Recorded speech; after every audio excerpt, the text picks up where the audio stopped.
Hello everyone, my name is Sonali Manoj Dixit. My PRN number is 20UET022. We have been given an assignment by sir to prepare on particular topic and upload it on YouTube. My topic is Introduction to PN Junction Diode. So let's start. So for the introduction of PN junction diode, we need to understand the types of semiconductor first. Semiconductors are divided into two types, p-type and n-type semiconductors.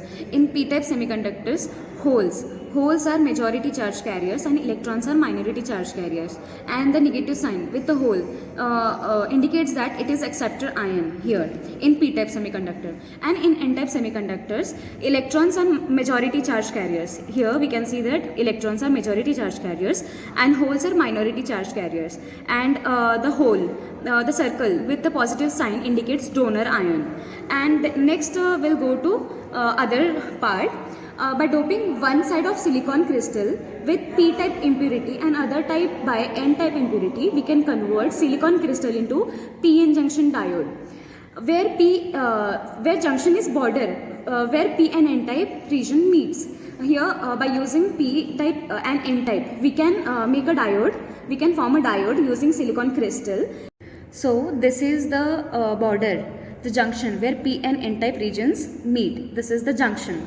And yes, the silicon crystal with p and n-type impurity is diode. P and n-type region act like a two electrode. P and n-type region act as two electrodes. In each p-type region, each circulated negative sign represents trivalent atom. Similarly, the positive sign with a circle represents pentavalent atom in n-type region. The minority charge carriers are present in both regions in very small amount. We can see here the minority charge carriers in each type, in each section, they are in very small amount. Whenever this p and n regions are joined, then electrons start diffusing towards the p side, and whenever electron enters the p-type region, then it becomes the minority carriers, and being surrounded by so many of holes, its lifetime becomes very less, and due to this it will get recombined with the hole. So coming for depletion region.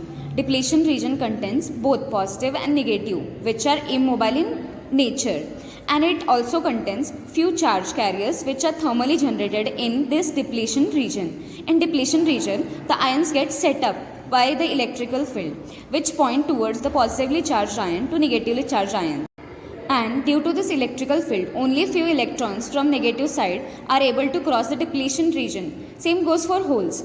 Because they are immobile in nature, the immobile ions create the barrier potential for the majority charge carriers, so that they are not able to diffuse from one side to another. Barrier potential is also called as built-in potential. For silicon, the built-in potential is 0.7 volt, and for germanium it is 0.3 volt. So the majority charge carriers has to overcome the barrier potential to cross the depletion region.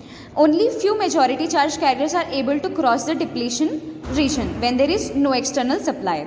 But due to this electric field, the minority charge carrier in both regions will be able to cross the depletion region. For example, the hole, which a minority charge carrier in n-type region, will get swapped into from n-type to p-type and become majority charge carriers. Similarly, for electrons from p-types to n-types.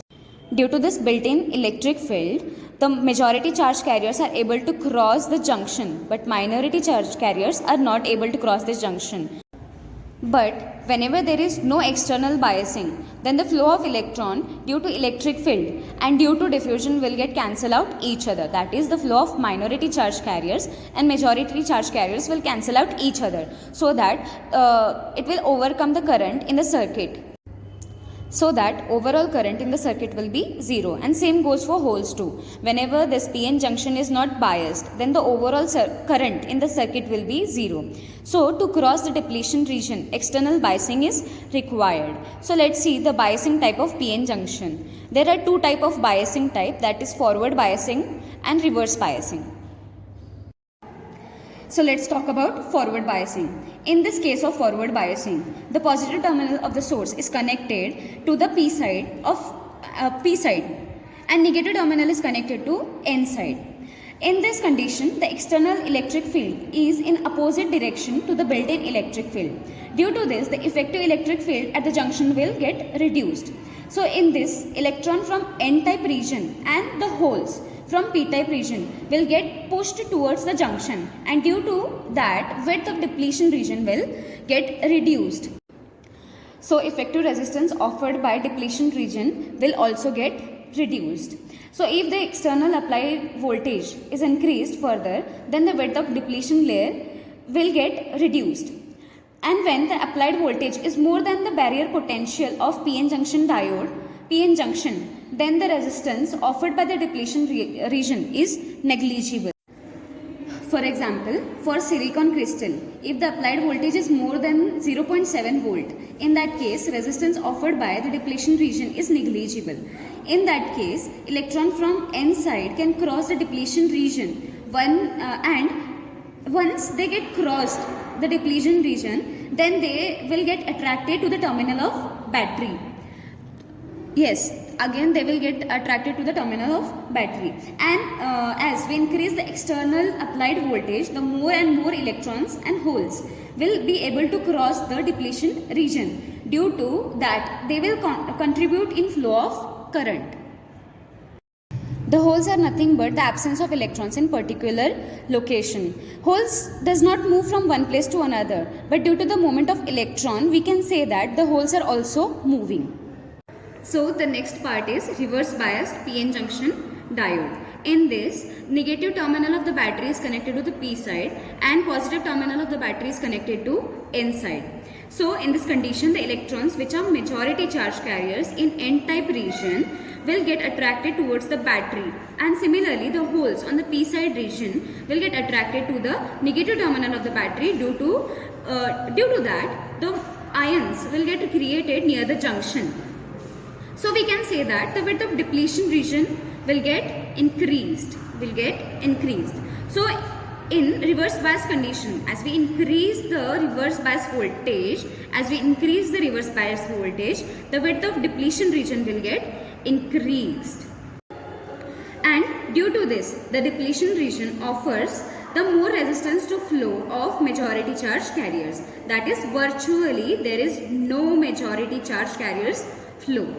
But due to this built-in electric field, minority charge carrier in both regions will be able to cross the depletion region. So in this case, in this reverse bias condition, holes which are minority charge carriers in N-type region will cross the barrier and will reach to the P side region, and then it will be attracted towards the negative part of battery.